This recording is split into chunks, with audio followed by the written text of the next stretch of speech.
In early 2010, a team of geneticists in America began DNA testing on possibly the strangest looking skull ever discovered. Whilst trying to recover its nuclear DNA and matching it against the National Institute of Health database, they found a significant number of coherent base pairs that have never been seen before.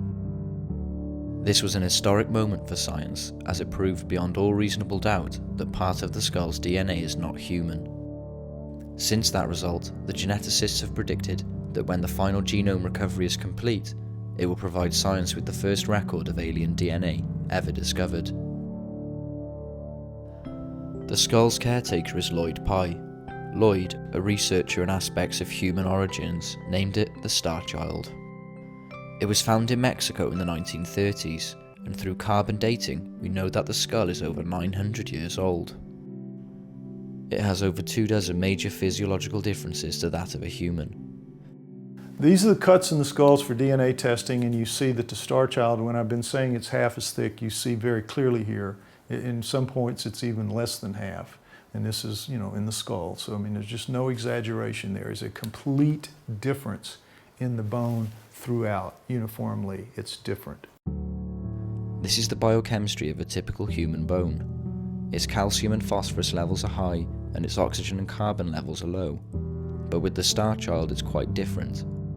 The phosphorus is down and the carbon and oxygen are up, indicating its biochemistry is more like tooth enamel than regular bone.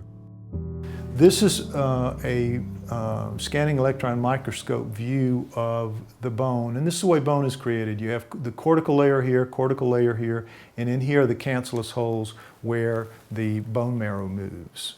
And coming out of some of the cancellous holes, but also embedded in the matrix of the bone, are these fibers, these very durable, strange fibers that nobody's ever seen before. They're in no other species, and we don't really know what they are, but we just know that they're really durable because the Dremel blade that cut this through here did not cut cleanly these different fibers. That tells you they have a high resistance factor to the blade. It lacks frontal sinuses, has smaller chewing muscles, and is missing an inion. Instead, its neck connects on top of its frame and magnum opening, indicating that its neck is about half the size of a normal human neck.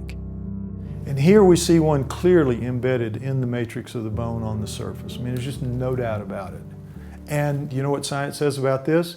You probably dropped it on a carpet and it picked up carpet fibers.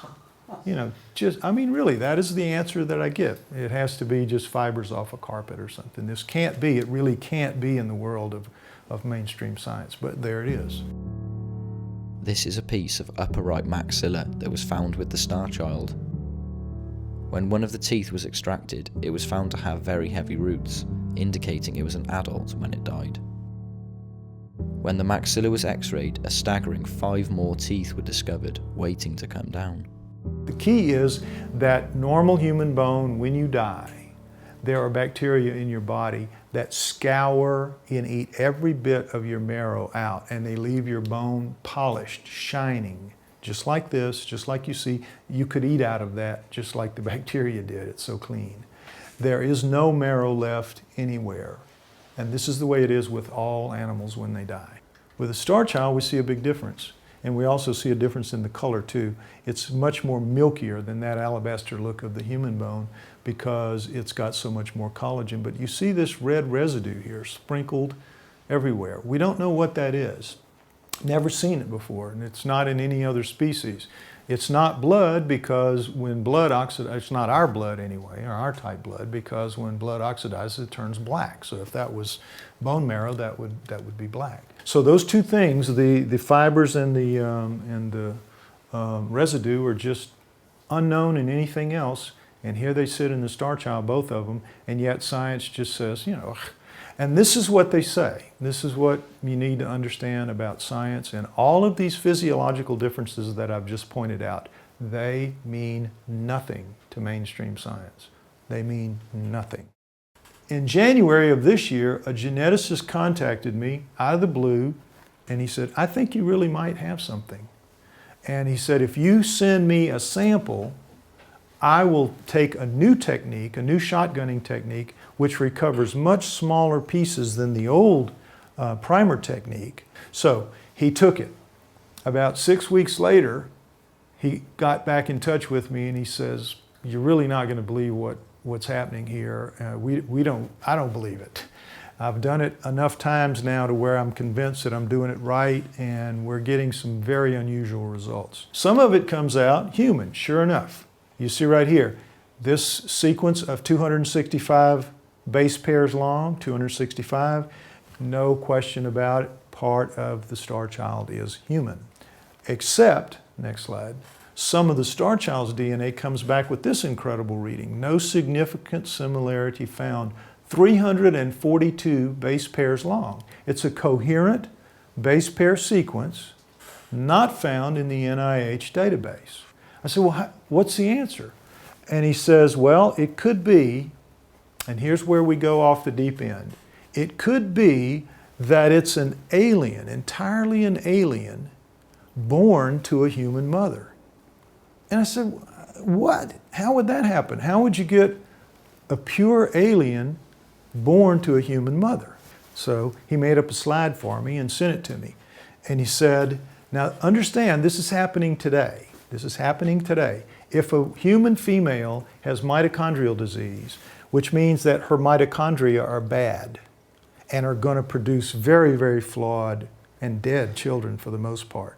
If it's found out that she has that and she wants to have a child with her mate, her husband, what they can do is they can take her package, put it in a dish, you've heard about this, and mix it with her husband's sperm and create a zygote with her chromosome package and her husband's chromosome package. Then they take an egg, a good egg from a third party, a woman, take that woman's chromosomal package out, put the zygote in, put that egg in the first woman, and she will have a baby that will be her and her husband's genes, but it will have the mitochondria of the third woman.